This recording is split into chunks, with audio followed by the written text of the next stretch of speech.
কি কি ফ্যাক্টর থাকলে আমরা বুঝতে পারি ওনার যে ওসিডি হলো এটা মোস্ট লাইকলি সেরে যাওয়ার চান্সেস বেশি বা দ্রুত সেরে যাবে চিকিৎসা নিলে? ওসিপিডি যাদের থাকে কখনো এটা অসুস্থতা তারা মনেও করে না, তাদের জন্য এই চিন্তাগুলো অস্বস্তিকর না। ওসিডি রোগে ভোগা মানুষের কি প্রচন্ড বিষণ্ণতা হতে পারে? সেক্ষেত্রে কি আমরা বিষণ্ণতা ট্রিট করব নাকি ওসিডি ট্রিট করলে বিষণ্ণতা সেরে যাবে? যাদের 1 বছরের উপরে ওসিডি সিমটমস কন্টিনিউ হতে থাকে তাদের সবসময় কোর্সটা ফ্লাকচুয়েটিং হয় এবং বেশিরভাগ সময় দেখা যায় ওসিডি সিমটমস গুলা বেড়ে যায় যখন তাদের কোনো মেন্টাল স্ট্রেস তৈরি হয়।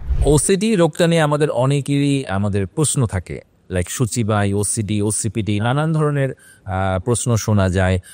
বারবার হাত ধুচ্ছেন অথবা খুব নেকেড ইমেজ আসতেছে অথবা ইম্পালসিভ যে আমরা কিছু করে ফেলছি, ছকে ছকে রাখছি, ডাউট হচ্ছে বারবার। আমাদের সন্দেহ এটা কি আমাদের চরিত্রের অংশ, স্বভাবের অংশ, নাকি এটা কোনো রোগ? এই রোগ হলে আমি কি করব? সারা জীবন ওষুধ খেতে হবে কিনা? অনেক কাউন্সেলিং লাগবে কিনা? আমি কি বিয়ে করতে পারবো কিনা? আমার ক্যারিয়ারে আমি কতদূর যেতে পারবো? অনেক ধরনের প্রশ্ন থাকে। আজকে আমরা একজন কনসালটেন্ট সাইকিয়াট্রিস্টের সাথে কথা বলবো যিনি প্রচুর ওসিডি রোগী দেখে থাকেন এবং তাদের ট্রিটমেন্ট দিয়ে থাকেন। আমাদের সাথে আজকে আছেন ডক্টর জর্ডলি আদম। উনি বনানী ব্রাঞ্চ লাইফ স্প্রিংয়ে বসছেন এবং নিয়মিত বিভিন্ন মানসিক রোগী দেখে থাকছেন। জর্ডি, কেমন আছিস? এই তো ভাই ভালো, থ্যাঙ্কস ফর ইনভাইটিং ওসিডি নিয়ে কথা বলার জন্য। আমি আপনি দুজনই বিএসএম এর রেসিডেন্ট, আমরা জানি যে ওসিডি আমাদের একটা খুব ভালো টপিক ছিল। শুধুমাত্র আমরা এরকম আসলে অনেক পেশেন্ট দেখেছি বিএসএমএতেও, এখন তো প্র্যাকটিসের সময়ও আমরা অনেক পেশেন্ট দেখি। বাট সত্যিকার অর্থে যদি বলি, সাইকাইট্রিতে তো আমাদের একটা ধারণা থাকে যে সাইকাইট্রি মানে হয়তো বা ডিপ্রেশন অথবা স্কিজোফ্রেনিয়া, বাট ওসিডি পেশেন্ট কিন্তু অনেক পাওয়া যায়, অনেক পাওয়া যায়। ওই তো অ্যাসেসমেন্টের ক্ষেত্রে হয়তো বা একটু দেখা যায় মাঝে মাঝে অ্যাসেসমেন্ট টাইমটা বেশি লেগে যায় একটা পেশেন্ট আসলে ওসিডির কিনা অথবা অন্য কোনো সমস্যা নিয়ে এসছে কিনা, কিন্তু ওসিডি পেশেন্ট কিন্তু আমরা অনেক পাই। ওসিডি তো আমাদের একটা ক্লিনিকও ছিল আমরা যখন বিএসএম। হ্যাঁ, বিএসএম তো ওসিডি ক্লিনিক ছিল। হ্যাঁ, বিএসএম তো ওসিডি ক্লিনিক ছিল মঙ্গলবার। হ্যাঁ, ওসিডি ক্লিনিক ছিল। হ্যাঁ, আমাদের এখন অনেক জায়গাতেই মানে বিভিন্ন মেডিকেল কলেজেই আমরা যারা রেসিডেন্ট বের হয়েছি তারা কিন্তু অনেক ভালো ভালো কাজ করছে। যেমন চিটাগংয়েও এখন বিভিন্ন ক্লিনিক্স আছে, ময়মনসিংহ মেডিকেলেও ক্লিনিক্স আছে এবং ওসিডি ক্লিনিক আছে এরকম ইয়েতে, কারণ আসলে ওসিডি পেশেন্ট আসলে অনেক পাওয়া যায়। তো ওসিডি নিয়ে তো অনেক ধরনের আলোচনায় আমরা করবো ইনশাল্লাহ। বাট তোকে ফার্স্টেই আমি বারবার যেহেতু আমার ছোট ভাই আপনি বলা জন্য আমি সরি। যেটা খুব কমন আমরা পাই জর্দি, যে ডিজায়ার কন্টেন্টের ওসিডি না, যে খুব উদ্ভট কিছু চিন্তা আসছে, মানুষ মনে করে যে সে বোধহয় খারাপ হয়ে গেছে, দুষ্ট ছেলে হয়ে গেছে, অথবা তার আল্লাহ তার উপর রাগ করেছে, নানান রকম চিন্তা। এই ডিজায়ার কন্টেন্টের ওসিডি কতগুলো এক্সাম্পল যদি তুমি দিতে আমাদেরকে। সো কমন কন্টেন্টস তো হচ্ছে ভাইয়া, যেমন আমরা যখন দেখি যে আমাদের সব সময় ওসিডিকে আসলে দেখা যায় ধোয়া মোছা বা চেক করা এগুলোর সাথেই আমরা রিলেট করি, কিন্তু আরও অনেক ধরনের বিজার কন্টেন্টও পাওয়া যায়। আসলে বিজার কন্টেন্ট বলতে দেখা যায় যে সাধারণত ধর্ম নিয়ে চিন্তা, এটা কমন কন্টেন্টও, বাট এটা কিছু সময় বিজার দিকেও টার্ন নেয়।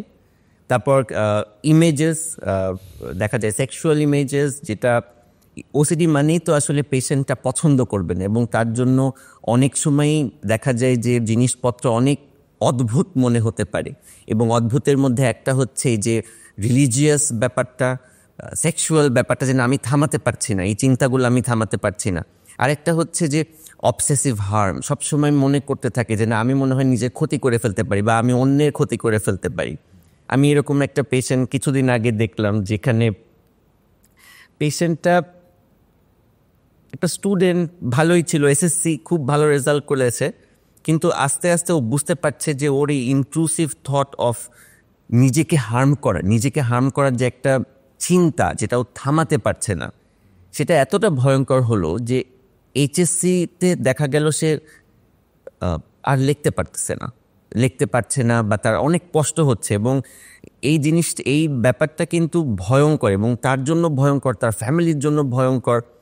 এবং এটা একটা খুবই অদ্ভুত একটা চিন্তা, যেটা হয়তোবা শুধু একটা চিন্তাই। আমি সবসময় আমার স্টুডেন্টদেরকেও বলি যে অ্যাজ এ সাইকিয়াট্রিস্ট আমরা শুধুমাত্র চিন্তা নিয়েই কাজ করি না, থট নিয়ে কাজ করি। এই চিন্তা একটা ভয়ঙ্কর জিনিস, জাস্ট একটা চিন্তা যে না, আমি আমার ক্ষতি করতে চাই, এটার জন্য সে হয়তোবা পরীক্ষায় দিচ্ছে না, এটা কিন্তু ভয়ঙ্কর।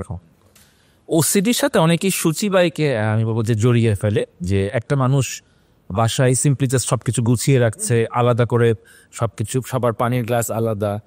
এটা কি আসলে রোগ, নাকি রোগটা আমরা কখন বলবো, মানে সূচিবাই কখন আর একটা ওসিডি রোগ হয়ে যাবে কখন? হ্যাঁ, আমি এই জিনিসটা আসলে অনেকেই এসে জিজ্ঞাসা করে, এটা কি আসলে ওসিডি নাকি আমাকে আসলে চিকিৎসা লাগবে নাকি। সো একটা হচ্ছে কিছু সময় দেখা যায় অবসেসিভ ট্রেট থাকে, অবসেসিভ পার্সোনালিটি থাকে। অনেক অবসেসিভ গুছিয়ে রাখা ভালো, গুছানো ভালো, পরিপাটি থাকা ভালো, বাট এটা মানে এটা না যে তার রোগ আছে। রোগ সাধারণত খুব ভয়ঙ্কর হয়। আমরা যখনই ডিসঅর্ডার বলি আসলে আমরা তখনই সেটার সিভিয়ারিটি জাজ করেই বলি। সো সিভিয়ারিটি মানে হচ্ছে এরকম, আমি এক দুটো এক্সাম্পল দিই। আমি একটা মুভি দেখেছিলাম, ওখানে খুব সুন্দর করে ওসিডি পোর্ট্রেট করে। দেখা যায় যে ওখানে একটা সিরিয়াল কিলার যার ওসিডি থাকে, আমি আমার স্টুডেন্টদেরকেও বলি যে ওসিডি থাকে, এবং ওসিডি ব্যাপারটা হচ্ছে এরকম যে সে দেখা গেল সে তার ভিকটিমকে মারার পর যখন চলে যাবে, সে ঘর দোয়ার গুছিয়ে যাচ্ছে, কিন্তু তার কাছে বারবার মনে হচ্ছে যে কোথাও রক্ত পড়ে আছে, ঘরটা মনে হয় ঠিকমতো গুছানো হয়নি। এবং গাড়িতে উঠলো, গাড়িতে উঠে যখন পালিয়ে যাবে এই সময়ও মনে হলো যে না, একটা মনে হয় রক্ত পড়ে আছে, অথবা কোথাও মনে হয় ঘরটা এলোমেলো হয়ে আছে। সে আবার ওই ভিকটিমের বাসায় গিয়ে ঘরটা পরিষ্কার করা শুরু করলো। এবং ওসিডি আসলে এই জন্যই ভয়ঙ্কর হয় যে তার মাথা থেকে যাচ্ছে না যে জিনিসটা পরিষ্কার হয়নি। এই যে অবসেশনাল ডাউট যে আমার নিশ্চয়ই কোনো কিছু নোংরা হয়ে আছে। দেখা যাচ্ছে পুলিশ চক্কর খাচ্ছে এরিয়ার মধ্যে, তারপরও সে বের হতে পারছে না তার এই চিন্তাটা থেকে। এবং অনেক সময় এরকম হয় যে আমি একটা কাজ এভাবেই করব, আমার ড্রয়ারটা এভাবেই গুছানো থাকবে, আমি হয়তোবা বাসায় আসার সময় কোনো ভুল করে এসেছি না, আমি আবার বাইরে গিয়ে দেখি আমি কিছু ফেলে এসেছি কিনা। সো এটার জন্য দেখা যায় যে মানুষের দৈনন্দিন কাজে, দৈনন্দিন জীবনে ভয়ঙ্কর ইম্পেয়ারমেন্ট হয়। এবং এটার জন্যই আসলে আমরা ডিসঅর্ডার বলি। আমি খালি পরিষ্কার করে গুছিয়ে টুচিয়ে একটা ইনস্টাগ্রামের ছবি দিলাম, জিনিসটা ওইটা একটা পার্সোনালিটি, ওইটা আমাদের ট্রেট থাকতেই পারে পরিষ্কার পরিচ্ছন্নতার, বাট এই যে পরিষ্কারের চিন্তা, ডাউটের চিন্তা, চেকিংয়ের চিন্তা, এটা আসলে তখনই ডিসঅর্ডার বলবো যখন আসলে তার লাইফটাই এটার জন্য নষ্ট হয়ে যাবে, বা মানে সে যখন খুব ওভারওয়েলমড হয়ে একদম ফাংশনাল অ্যাক্টিভিটি একদম ডিটোরিয়েট করবে। এবং আমরা হয়তো ওসিডি হয়, তবে এখন সবাই অনেক একটা কয়েন টার্ম যে সবসময় বলে যে না, আই হ্যাভ ওসিডি, আমার ওসিডি আছে। বাট ওসিডি আসলে খুবই ভয়ঙ্কর। আপনি জানেন, আমরা যে পেশেন্টগুলো দেখি তারা যখন কিছু উদাহরণ দেয় সেটার আসলে সিভিয়ারিটিটা ভয়ঙ্কর হয়। এক্স্যাক্টলি, মানে কমনলি আসলে বলা উচিত না যে আমার ওসিডি আছে, কারণ এটা যার আছে সে জানে কি হয়।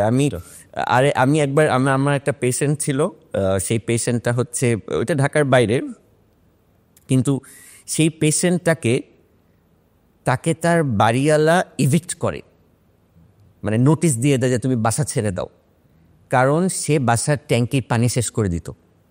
এত ধোয়া মোছা করতো যে সে বাসার ট্যাঙ্কির পানি শেষ করে দিত। এবং তাকে তখন বাড়িওয়ালা বলে যে তোমাকে বাসা ছেড়ে দিতে হবে। এবং দেখা যেত যে আমরা তো ভাইয়া জানেন, যেই পেশেন্টগুলোকে দেখি ধোয়া মোছা করতে করতে দেখা যায় হাতের চামড়া ছিঁড়ে ফেলছে, হাত দেখা যাচ্ছে যে ব্যথা পাচ্ছে পানি ধরতে, তারপরও তাকে ধুতে হবে, মুছতে হবে। এবং এই জিনিসটা খুবই ভয়ঙ্কর, খুবই খুবই ভয়ঙ্কর। খুবই সত্য। ওসিডির সাথে ওসিপিডি না এক ধরনের পার্সোনালিটি, এটাও অনেকের প্রশ্ন যে আমার কি ওসিডি আছে না ওসিপিডি আছে। তো ওসিপিডিতে আসলে কি থাকে যেটা ওসিডি মানুষদের থাকে না? সাধারণত আমরা যখন পার্সোনালিটি বলি তখন যেটা হয় যে পার্সোনালিটি সবসময় খুবই কনসিস্টেন্ট থাকে, এত সিভিয়ার থাকে না। ওসিপিডির মানুষদের বা পার্সোনালিটি যখন থাকে, আসলে দেখা যায় যে এই ধরনের পার্সোনালিটির মানুষের বা ওসিপিডি, অবসেসিভ পার্সোনালিটির যাদের থাকে, তারা সবসময়ই একটা বেজ লাইনে তাদের অবসেসিভ চিন্তা ভাবনা থাকে, এবং এটাতে তারা কখনো বিরক্ত হয় না। তাদের জন্য আমরা যেটাকে বলি সাইকিয়াট্রির ভাষাতে ইগোসিনটনিক, না, এটা তাদের জন্য কখনো বিরক্তির কারণ হয় না, বা নিজেদেরকে কখনো তারা পেশেন্ট মনে করবে না, এটাই স্বাভাবিক। এবং আমরা ওসিডির ক্ষেত্রে বা আমিও যখন প্র্যাকটিস করা শুরু করি, আমি একটা খুব জিনিস মাথায় রাখি যে পেশেন্টটা সেলফ রেফার্ড নাকি পেশেন্টকে তার বাসার মানুষজন নিয়ে এসছে। ওসিডি যাদের থাকে তারা সাধারণত নিজেরাই আসে, কারণ তাদের জন্য এই চিন্তাটা এতটা ডিস্ট্রেসফুল যে তারা নিজেরাই আসে। এবং ওসিডি যাদের থাকে তাদের দেখা যায় যে সিমটমসগুলো মানসিক চাপ বা যখন স্ট্রেস ম্যানেজমেন্ট করতে পারে না, তখন দেখা যায় বেড়ে যায়। কখনোই এটা একদম বেজ লাইনে থাকে না, এদের অনেক বেড়ে যায় অথবা কমে আসে। সো ওসিডিতে দেখা যায় যে পেশেন্টের জন্য এটা অনেক কঠিন হয়ে যায় নেওয়া। পেশেন্ট সবসময় দেখা যায় যে কম্পালসিভ অ্যাক্টের মাধ্যমে এই চিন্তাগুলোকে বন্ধ করার চেষ্টা করে, বাট ওসিপিডি যাদের থাকে তাদের জন্য আসলে কখনোই এটা অসুস্থতা তারা মনেও করে না, তাদের জন্য এই চিন্তাগুলো অস্বস্তিকর না। পারফেকশনিস্ট অনেক মানুষ থাকে, তাই না? পারফেকশনিজম থাকে, তো অনেকেই মনে করেন যারা পারফেকশনিস্ট তাদের বোধহয় ওসিডি আছে। সো ওসিডির সাথে কি পারফেকশনিজমের কোনো সম্পর্ক আছে? ওসিডির সাথে হয়তো বা পারফেকশনিজমের সম্পর্ক নাই, ওসিপিডির সাথে থাকতে পারে। যাদের আসলে অবসেসিভ পার্সোনালিটি ট্রেট থাকে তারা অনেক সময় পারফেকশনিস্ট হয়। হ্যাঁ, কিছু কিছু ক্ষেত্রে it can trigger to OCD. সাধারণত ওসিপিডির মানুষদের দেখা যায় যে ডিপ্রেশনের সমস্যা বেশি হয়, বাট ওসিডির দিকে হয়তো বা কমই যায়, কারণ তাদের ওই রেজিলিয়েন্ট ফ্যাক্টরটা থাকে বা তাদের ওই আন্ডারস্ট্যান্ডিংটা থাকে নিজের ব্যাপারে। But perfectionism can be a part of OCPD rather than OCD. ওসিডিতে যারা ভুগে তোমার কাছে প্রথমে মানে আসে ট্রিটমেন্টের জন্য, এবং তারা তো অনেক কষ্ট পায়, সো ইনিশিয়ালি কি বলে তাদেরকে অ্যাটলিস্ট মোটিভেট করার চেষ্টা করা হয়? দেখা যায় যে যাদের এরকম ওসিডি থাকে, ডায়াগনোসিস করা অনেক সময় দেখা যায় যে সহজ, অনেক সময়ই কঠিন। বোঝা যায় না যে পেশেন্ট আসলে কী সমস্যার জন্য এসছে, পেশেন্টটা হয়তো বা নিজেও এক্সপ্লেন করতে পারে না।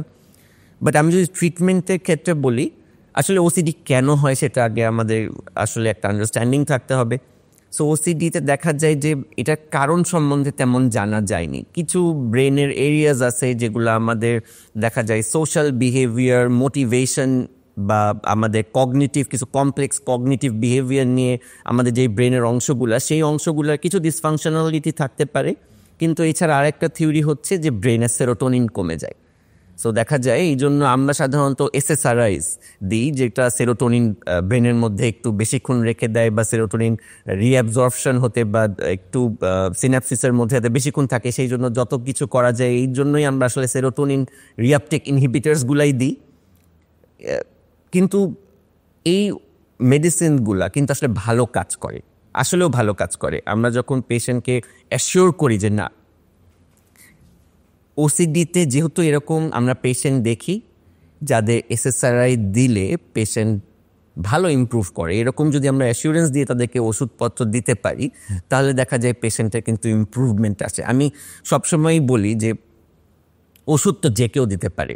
আমাদের তো কিছু ব্যাপারই আছে যে আমাদের ফার্মেসিতে গেলেই হয়তো বা ওষুধপত্র নিয়ে নেওয়া যায়, কিন্তু ওষুধ একটা অন্য মানুষের কাছ থেকে নেওয়া, একটা স্পেশালিস্টের কাছ থেকে নেওয়া, মানে ডাক্তার ছাড়া অন্য মানুষের কাছ থেকে নেওয়া বা একটা ডাক্তার বা স্পেশালিস্টের কাছে নেওয়ার সবচেয়ে বড় সুবিধাটা হচ্ছে, বা ডাক্তারদের ক্ষেত্রে সবচেয়ে বড় কাজটা হচ্ছে যে পেশেন্টকে অ্যাসিওর করা, এমন কিছু বলা যাতে পেশেন্ট এটাতে মোটিভেটেড ফিল করে যে না, সে আসলেও অসুস্থতা থেকে বের হয়ে আসতে পারবে।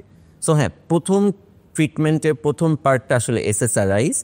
এছাড়াও কিছু বিহেভিয়ারাল থেরাপি বা ইআরপি আমরা বলি, এক্সপোজার অ্যান্ড রেসপন্স প্রিভেনশন, এই ধরনের বিহেভিয়ারাল ইন্টারভেনশনও ভালো কাজ করে উইথ মেডিকেশনস।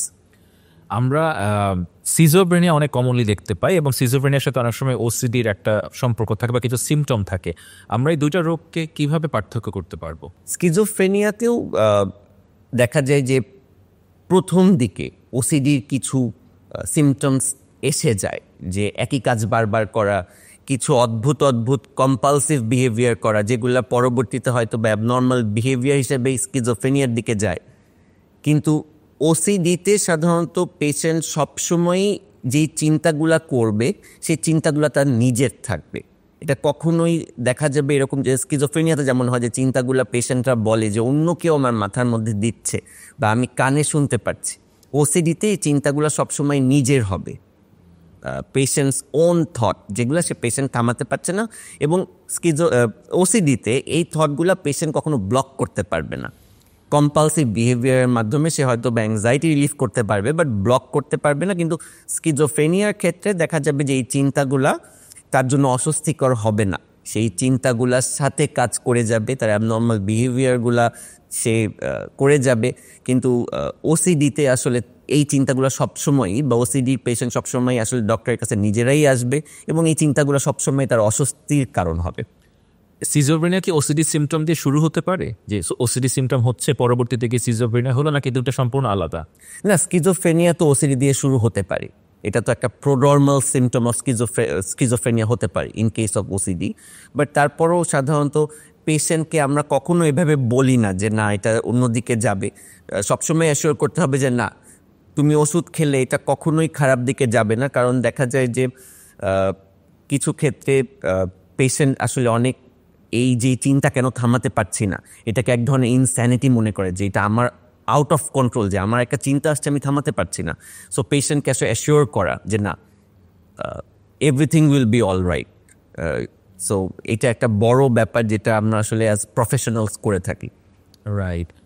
ওসিডিতে এই প্রশ্নটা প্রায় আমাদেরকে ফেস করতে হয় যে ডক্টর আমাকে কি সারা জীবন ওষুধ খেয়ে যেতে হবে, এবং ওসিডি কি আমার সেরে যাবে নাকি এটা আমি নিয়ন্ত্রণ করতে পারবো? সেক্ষেত্রে মানে আপনি কি উত্তর দেন মানে পেশেন্টদেরকে আশ্বস্ত করার জন্য?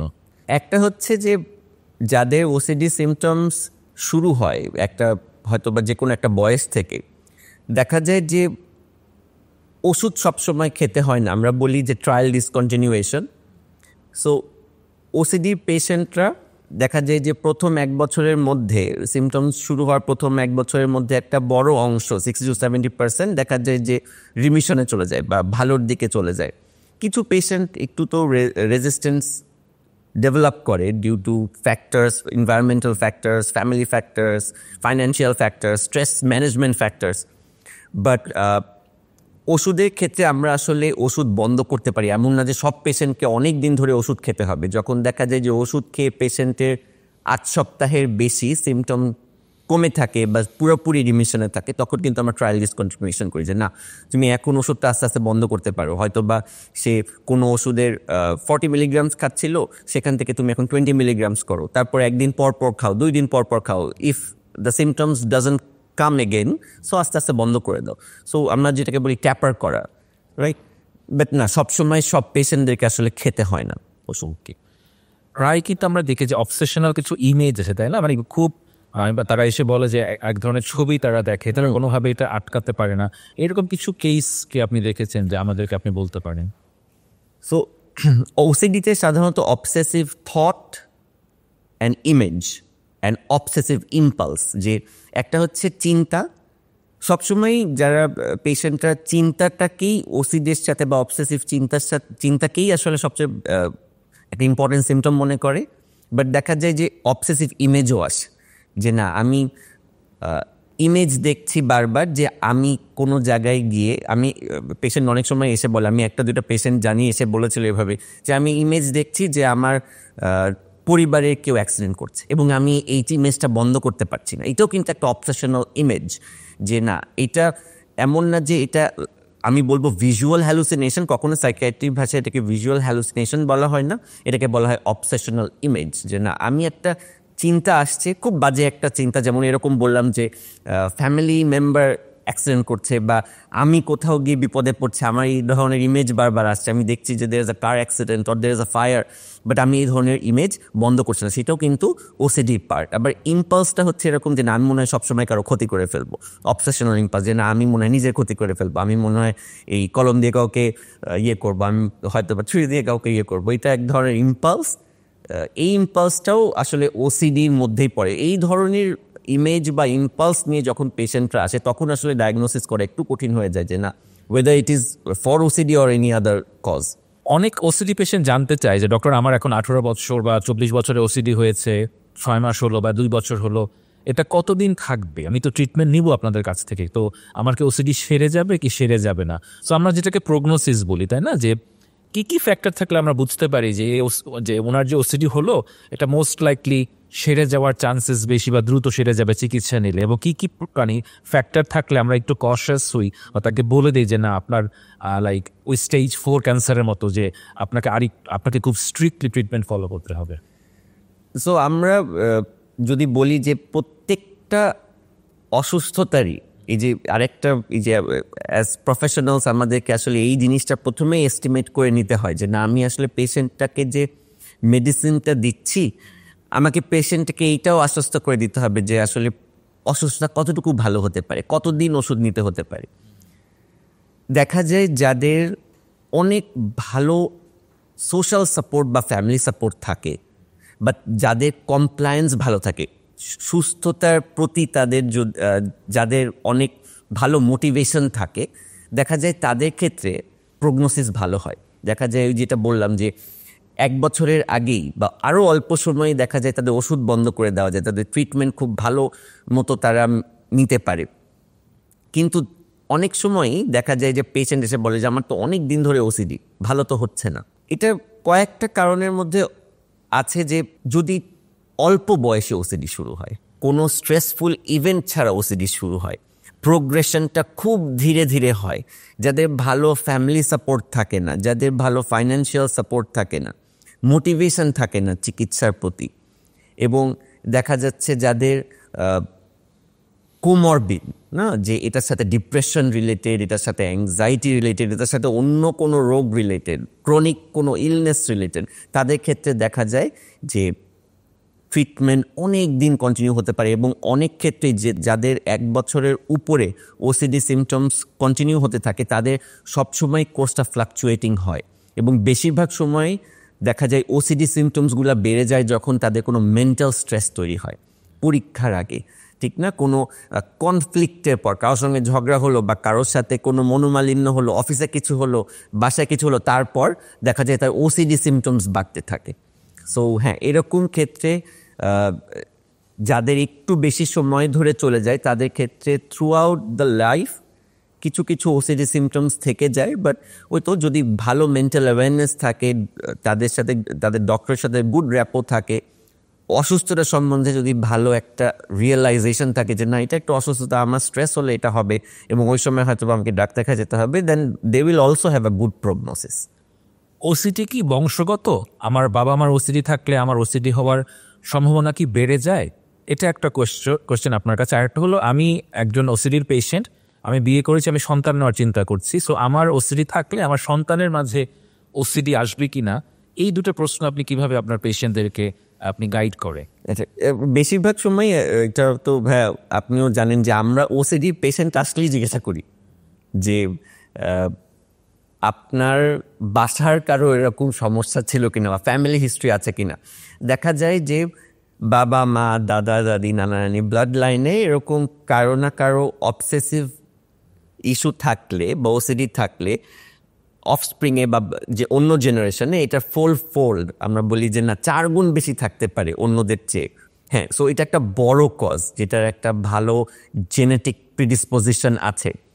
এটা ছাড়া ওসিডি থাকলে তো বিয়ে করতে কোনো সমস্যা নেই। হ্যাঁ, আপনার ওসিডি থাকলে আপনার বাচ্চাদের মধ্যেও কিছু ওসিডি ট্রেটস থাকতে পারে, বাট যদি আপনার মধ্যে ভালো এক ধরনের আন্ডারস্ট্যান্ডিং থাকে এই রোগটা সম্বন্ধে, যদি জানা থাকে, ভালো স্ট্রেস ম্যানেজমেন্ট থাকে, ভালো অ্যাওয়ারনেস থাকে যে না, যদি হয়ও বা যদি এরকম কিছু সিমটমস দেখা যায় বাচ্চাদের মধ্যে, সেটা মোকাবেলা করা যাবে বা সেটার জন্য চিকিৎসা আছে, তাহলে it's not a problem. OCD থাকলে যে বিয়ে করা যাবে না, যেহেতু কখনোই না। রাইট। বরং আমি যেটা দেখি যে অনেক সময় ওসিডিটা না এক ধরনের অবজারভেশনাল লার্নিং হয়ে যায়। মানে বাবা মার থাকলে বাবা মা যেভাবে কোপ করছে, বাচ্চারা কিন্তু ওভাবে কোপ করছে, তার কিন্তু ওসিডি নাই, কিন্তু বাবা মার মতো কোপিংটা সে শিখেছে। হ্যাঁ, ডেফিনেটলি দেখা যায় যে যাদের আমি এটা তো একটা ছিল যে মানুষ তো এনভায়রনমেন্ট থেকেও শিখে। বাবা মা যখন দেখছে যে বারবার ধুচ্ছে একটা ছোট্ট বাচ্চা, সেও তার মধ্যে ওই টেন্ডেন্সি গ্রো করবে। It's not only genetics, it's also picking up from the environment. Right. আচ্ছা, একজন ওসিডি রোগে ভোগা মানুষের কি প্রচন্ড বিষণ্ণতা হতে পারে, এবং সেক্ষেত্রে কি আমরা বিষণ্ণতা ট্রিট করব নাকি ওসিডি ট্রিট করলে বিষণ্ণতা সেরে যাবে? ওসিডির ক্ষেত্রে আসলে অনেক সময়ই ওসিডি পেশেন্টদের বিষণ্ণতা চলে আসে, তাদের মধ্যে ভয়ঙ্কর টাইপের এক ধরনের চিন্তা চলে আসে যে না, আমি কখনো ভালো হব না, বা তাদের মধ্যে আরও অনেক ধরনের লো ইন্টারেস্ট, লো মুড, এমডিডি, মেজর ডিপ্রেসিভ ইলনেসের বাকি সব ফিচারও চলে আসে। সো যখন এরকম আসে, আমাদেরকে আসলে প্রথমে ওসিডিটাকেই ট্রিটমেন্টের মধ্যে আনতে হবে যে না, যদি এই জিনিসটা চলে যাবে, এই সমস্যাটা যেটা নিয়ে ডক্টরের কাছে সে আসে যে না, ইন্ট্রুসিভ অর নেগেটিভ থটস, এগুলোর জন্য আসলে আমাদের প্রথমে আসলে ওসিডিটাকেই মেইনলি ফোকাস করতে হবে। ডিপ্রেশনের জন্য আমরা তখন পেশেন্টকে কাউন্সেলিংয়ের জন্য বলি যে না, you can have an individual counselling sessions, যাতে তার কোপিং অ্যাবিলিটিস বাড়ে উইথ ডিপ্রেশন। বাট আমাদের মেইন তখন ফোকাস থাকবে আসলে ওসিডিটা, যাতে তার পেশেন্টের তাড়াতাড়ি ভালো হয়ে যায়।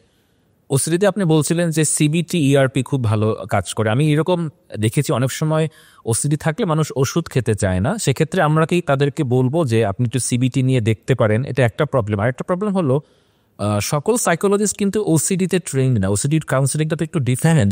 সো দেখা গেল যে হয়তো আপনি এমন কারোর কাছে চলে গেলেন যিনি হয়তো সাইকোলজিস্ট, কিন্তু প্লেন সাইকোলজিস্ট, হয়তো ক্লিনিক্যাল সাইকোলজিস্ট না। সেক্ষেত্রে তার সেশনগুলো অতটা হয়তো এফেক্টিভ হয় না, বা সে খুব সিবিটি বা ইআরপিতে মানে ট্রেন্ড না। তখন ক্লায়েন্টও মনে করেন যে আমি তো থেরাপি নিয়েছি কিন্তু আমার তো কোনো লাভ হয়নি। তো সেক্ষেত্রে অ্যাজ আ সাইকিয়াট্রিস্ট আপনি কি বলতে চান একজন পেশেন্টের, ধরুন আমার ওসিডি হলো, হোয়াট শুড আই ডু? মানে ইনিশিয়ালি যে আমি ধানমন্ডি থাকি বা আমি মিরপুর থাকি, আমার ওসিডি হলো, সো আমার অ্যাজ এ পেশেন্ট কি করা উচিত? সো যদি কারো এরকম সিমটমস থাকে, অবভিয়াসলি আমাদের পডকাস্ট শোনার পর কিছু কিছু পেশেন্ট বলবে যে না, আমার এরকম সমস্যা, আমি কী করতে পারি? আমি সবসময় পেশেন্টদেরকে বলি যে না, first have a psychiatric assessment from a psychiatrist. They will make a plan of management. আমি যদি এরকম কোনো পেশেন্ট দেখি এবং তার যদি ওসিডি সিমটমস মাইল্ড হয়, তার যদি গুড ক্যাপাসিটি থাকে to have counselling sessions and good awareness থাকে, তখন আমি বলি যে না, তুমি তাহলে কাউন্সেলিং সেশন নাও, সিবিটি নাও, যেহেতু সে ওষুধ খেতে চাচ্ছে না অথবা তার সিমটমস মাইল্ড। এবং সেই ক্ষেত্রে আমাদের লাইফ স্প্রিংয়েই তো অ্যাকচুয়ালি সিবিটি দেওয়ার মতো ভালো ভালো কাউন্সেলর আছে, আমি তাদেরকে রেফার করি। বাট যখনই আমরা দেখি সিভিয়ার কোনো ওসিডি, তাদেরকে প্রথমে আসলে আমরা মেডিসিনই প্রেসক্রাইব করি, তারপর বলি যে না, আমরা আসলে বেশিরভাগ রিসার্চে বলা হয়েছে যাদের সিভিয়ার ওসিডি থাকে, অনেক দিন ধরে থাকে, তাদের ক্ষেত্রে আসলে ওষুধের সাথে সাথে সিবিটি বা ইআরপি সেশনস নেওয়া ভালো। That have a better outcome than only medicine or only psychotherapy. So সবসময় আমি বলবো যাদের এরকম সমস্যা আছে তাদের আসলে প্রথমে একটা সাইকাইট্রিক অ্যাসেসমেন্ট নেওয়া দরকার, একটা শর্ট সাইকাইট্রিক অ্যাসেসমেন্ট, যে তারপর সাইকাইট্রিস্ট প্ল্যান অফ ম্যানেজমেন্ট বলে দিবে, রেফার করবে একজন সাইকোলজিস্টের কাছে, বা রেফার করবে যে না, তার মেডিসিন লাগবে কিনা বা অন্য কোনো ডক্টরের কাছে। বাট আমি বলবো যে first have a psychiatric assessment. খুবই সুন্দর করে আপনি বলেছেন। আমাদের এই প্রশ্নটা খুবই জরুরি যে একজন ওসিডি পেশেন্টের অনেক সময় ফ্যামিলি তাকে বুঝতে চান না, বরং তাকে আরও বুলি করেন, পাগল বা ইচ্ছা করে করছো, এগুলো বলতে থাকেন। তো অ্যাজ এ ফ্যামিলি আমি কিভাবে একজন ওসিডি পেশেন্টকে সাপোর্ট করতে পারি, যদি আমি বাবা মা হই বা আমি হাজব্যান্ড বা ওয়াইফ হই? ওসিডি পেশেন্ট দেখা যায় যে তার যে কাজকর্ম আছে, তার যে বারবার ধোয়া মোছা বা যে রিচুয়ালিস্টিক যে কাজকর্ম আছে, সেগুলোর মধ্যে দেখা যায় যে তার ফ্যামিলি মেম্বারদেরকেও এর মধ্যে সামিল করে, হ্যাঁ, তাদেরকে কাজের মধ্যে আসতে বলে বা তাদেরকেও করে, উৎসাহ দেয় যে এরকম করে করতে হবে।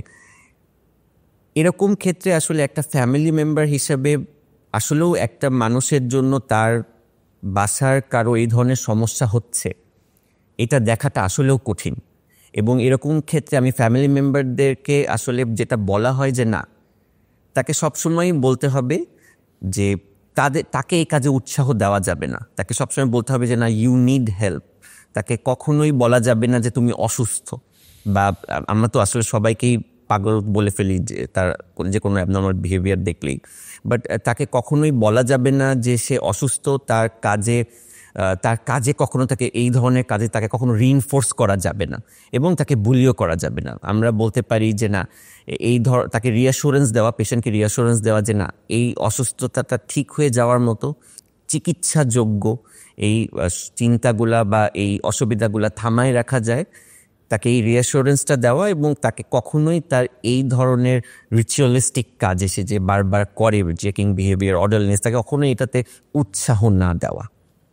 একজন ওসিডি রোগী কি তাহলে একদম ক্যারিয়ারের পিকে উঠতে পারে? ধরুন একজন ছাত্র, ভালো ছাত্র, তার হঠাৎ করে ওসিডি ধরা পড়েছে, 21 বছর, সে বেচারা তো ভেঙে পড়ে, কষ্ট পায়। সেই সাইকিয়াট্রিস্টের কাছে ট্রিটমেন্টটা যেমন এক্সপেক্ট করে, তিনি জানতে চান যে আমি হয়তো অর্থনীতির ছাত্র বা আমি একজন ইঞ্জিনিয়ার, সো আমি কি একদম লাইক পিএইচডি পর্যন্ত যেতে পারবো কিনা, বা আমি প্রফেসর হতে পারবো কিনা, আমি কি একদম মানে কর্পোরেটের হাই লেভেলে যেতে পারবো কিনা? এক্ষেত্রে আপনি তাকে কি বলে আশ্বস্ত করে? যখনই এরকম কোনো পেশেন্ট আছে যে না, আমার এরকম অসুস্থতা হলো, আমি এখন তাহলে কি করবো, আমি কি কখনো আর ইমপ্রুভমেন্ট করতে পারবো কিনা, আমি কি আসলেও আমার ক্যারিয়ারে ইমপ্রুভমেন্ট করতে পারবো কিনা, অনেক সেলিব্রিটিজ আছে, অনেক নাম করা লোক আছে যাদের কিন্তু আসলে ওসিডি আছে।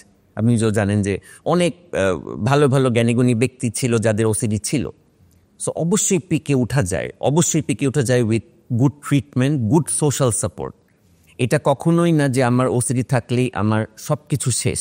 হ্যাঁ, একটা লাইফে মানুষের এই ধরনের মেন্টাল হেলথ ইস্যুস আসতেই পারে, বাট তার যদি এই ধরনের ভালো সাপোর্ট থাকে, সে ভালো হেল্প সিকিং বিহেভিয়ার থাকে, যেখানে সে ভালো একজন সাইকাইট্রিস্টের কাছে গেল বা একটা ভালো সাইকাইট্রিক অ্যাসেসমেন্ট নিল, এবং সে যদি ভালো একটা ট্রিটমেন্ট আনলে থাকে, তাহলে কিন্তু সে অবশ্যই ইমপ্রুভ করতে পারবে এবং অবশ্যই ক্যারিয়ারের পিকে উঠতে পারবে। এটা কোনো, আমি মনে করি যে না, যেহেতু ট্রিটমেন্ট আছে, সো অবশ্যই সেটা নেওয়া উচিত। একদম ছোট বাচ্চাদের কি ওসিডি হতে পারে? মাঝে মাঝে একদম 4-5 বছরের বাচ্চাদের বাবা মা এসে বলে যে আমার বাচ্চারা কেমন জানি অতিরিক্ত গুছিয়ে রাখে বা খুব অবসেসিভ ট্রেট তারা মানে অবজার্ভ করে। তো এক্ষেত্রে আমরা কিভাবে ওসিডি ডায়াগনোসিস করব অথবা কতটুকু করব, এবং করলেও আমি বাচ্চাদের সাথে কিভাবে কাজ করতে পারি?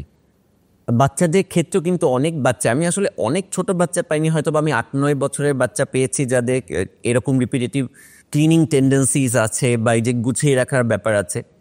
এক্ষেত্রে আসলে বাবা মাকে আশ্বস্ত করাটাই বেশি জরুরি যে না, এরকম হতে পারে। আমরা অনেক সময় আসলে ওসিডির ক্ষেত্রে দেখা যায় যে আমরা অটিজম স্পেকট্রামের মধ্যেও চলে আসি, কারণ রিপিটেটিভ একটা বিহেভিয়ারের ব্যাপার থাকে। সো ওখানে আসলে ভালো একটা অ্যাসেসমেন্ট হওয়া দরকার, যেটা আসলে ওসিডি কিনা, এবং বাবা মাকে রিঅ্যাসিওর করা, বাবা মাকে আশ্বস্ত করা যে না, এটা সমস্যা না। হ্যাঁ, যদি সিভিয়ার হয় সেক্ষেত্রে আমরা ইন্টারভিন করি, বা যদি সিভিয়ার না হয়, যদি আমরা দেখি যে না, এটা ডিসঅর্ডার না, এটা একটা ট্রেট, তখন আমরা আসলে জাস্ট পেশেন্টের প্যারেন্টদেরকে অ্যাসিওর করা যে না, probably it's not that severe, এবং এটার জন্য হয়তো ইন্টারভেনশন প্রয়োজন নেই। ওসিডি থেকে সরে আমরা আরেকটু জেনারেল টপিক, এখন আমি কিছু প্রশ্ন করি আপনাকে। একবার আপনার খেয়াল আছে যে ওসিডি যে আমরা যে কমনলি ফ্লুঅক্সেটিন ইউজ করে থাকি, একটা ছোট মেয়ে 16 বছর, উনি সুইসাইড করলেন, তার বাবা লিখলেন, উনি একজন ব্যাংকের সিনিয়র কর্মকর্তা, যে আসলে ওষুধ হাই ডোজ দেওয়ার ফলে ওনার মৃত্যু হয়। ডেফিনেটলি হয়তো ওইখানে অনেক কিছু আলোচনা, সেটা আমরা করছি না, কিন্তু ফ্লুঅক্সেটিন তো আসলে সবচেয়ে সেফেস্ট ড্রাগ বাচ্চাদের, টিনেজারদের ক্ষেত্রে। তো এক্ষেত্রে আপনি কাজ করতে যে কোনো এসএসআরআই বা ফ্লুঅক্সেটিন লেখার ক্ষেত্রে আপনি কি কোনো সমস্যা ফেস করেন? বা এক্ষেত্রে আমি বলবো যে সোশ্যাল মিডিয়াতে আমাদের সাইকিয়াট্রিকে কিভাবে তুলে ধরা উচিত, যাতে করে অবশ্যই মানে কোনো কিছু যদি ভুল হয় সেক্ষেত্রে তো সমালোচনা হবেই, সেটা কোনো ইস্যু নয়। সেটা হলো যে আমরা একটা মানে মিস ইনফরমেশন সোসাইটিকে দিচ্ছি কিনা, কারণ অ্যান্টিসাইকোটিক বা অ্যান্টিডিপ্রেসেন্ট দিন শেষে বহু মানুষের জীবনও বাঁচাচ্ছে। সো এটার ব্যালেন্সটা আমরা আসলে কিভাবে করতে পারি? সো সোশ্যাল মিডিয়ার ব্যাপারটা হচ্ছে যে এখন তো আমার মনে হয় যে একটা বড় একটা জিনিস চলছে, মিডিয়া ট্রায়াল। মানুষ প্রচুর মিস ইনফরমেশন, প্রচুর মিডিয়া ট্রায়াল। আমরা আসলে সত্যিটা মাঝে মাঝে এত ঢাকা পড়ে যায়, পেশেন্টরা এসেই বলে যে না, এই ওষুধটাই আপনি কেন দিলেন।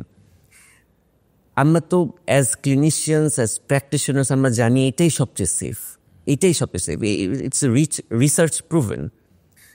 একটা দুর্ঘটনার ক্ষেত্রে শুধু ওষুধই দায়ী তা না, এটার জন্য তার রোগটাও দায়ী হতে পারে, এবং এটার সাথে তো আরও অনেক ধরনের প্যারালাল ইনফরমেশন থাকে, প্যারালাল ফ্যাক্টস থাকে। আমরা সেই ফ্যাক্টসটা দেখছি না, আমরা খালি ওষুধটাকেই দেখছি। হ্যাঁ, ফ্লুঅক্সেটিনের ক্ষেত্রে তার কিছু সাইড ইফেক্টস বা কিছু ইফেক্টস নোট করা যে না এরকম হতে পারে, কিন্তু তার মানে এই না যে আমরা পেশেন্টকে দিব না। আমার যদি মনে হয় পেশেন্টের এটা প্রয়োজন, আমরা তো সবসময় আমরা রিস্ক আর বেনিফিটের হিসাব করি, যে আমি যে পেশেন্টটাকে দিব না, তার তো পড়াশোনা নষ্ট হচ্ছে, সে তো এটার জন্য পরীক্ষা দিতে পারছে না, সে তো অবসেসিভলি স্লো হয়ে যাচ্ছে, সে তার কাজে স্লো হয়ে যাচ্ছে। সো আমাকে তো আসলে ওষুধ দিতে হবে। আমি যদি বেনিফিট চিন্তা করি, বেনিফিটটা তো বেশি। সাইকিয়াট্রির কোন 3টা স্টিগমা আপনি কাজ করতে গিয়ে খুব মানে সাফার করেন বা আপনি রোগীদেরকে সাফার করতে দেখেন? একটা স্টিগমা হচ্ছে অনেক সময় পেশেন্ট এসে বলে যে আমি আপনাকে অনলাইনে দেখাবো যাতে আমাকে কেউ না দেখে আমি আপনার চেম্বারে ঢুকছি, বা আমি চাই যে আপনি অন্য একটা কাগজে লিখে দেন, বা আমি তো অনেক জোর করে আমার বাসার কাউকে এনেছি বা রিলেটিভকে এনেছি, জাস্ট বলবো যে আমি এটা সাইকিয়াট্রিস্ট না। সো হ্যাঁ, একটা হচ্ছে যে আমি ওষুধ খাবো বা পেশেন্ট ওষুধ খাবে, পাগলের ওষুধ খাবে, এটা তো আসলে ধারণাটা একদম এখন আস্তে আস্তে অনেকটাই কমে গেছে।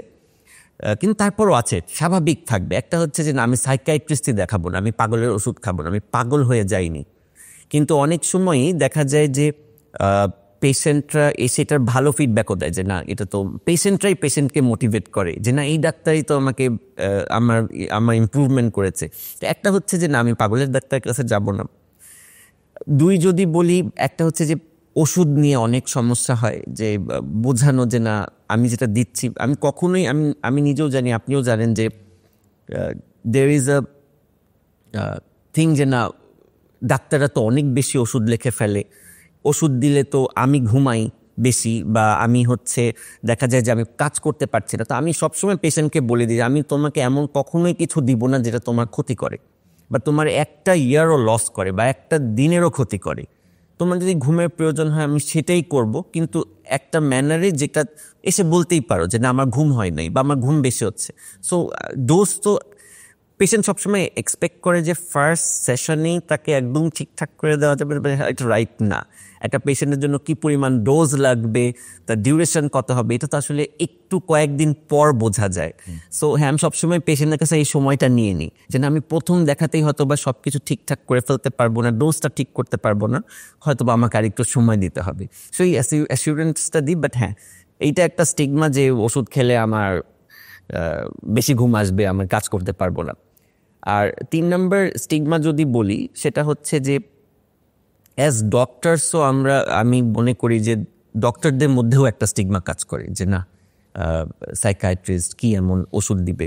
বাট স্টিল আমি বলবো যে আমার প্র্যাকটিসে আমি বলবো যে এখন অল্প দিনেরই প্র্যাকটিস, আমি এখনও জুনিয়র অনেক, বাট আমি বলবো যে আমি চেষ্টা করি যতটুকু পারি পেশেন্টকে হেল্প করার, এবং খুব চেষ্টা করি যে বাই দ্য বুক, নিজে থেকে কিছু ট্রাই করি না, অতটুকুই। বাট আমি বলবো যে হ্যাঁ, স্টিগমাগুলোর মধ্যে আমি যদি বড় একটা স্টিগমা ধরে একটা ওষুধ নিয়ে আর একটা সাইকিয়াট্রিস্ট নিয়ে বা এই পাগলের ডাক্তার নিয়ে।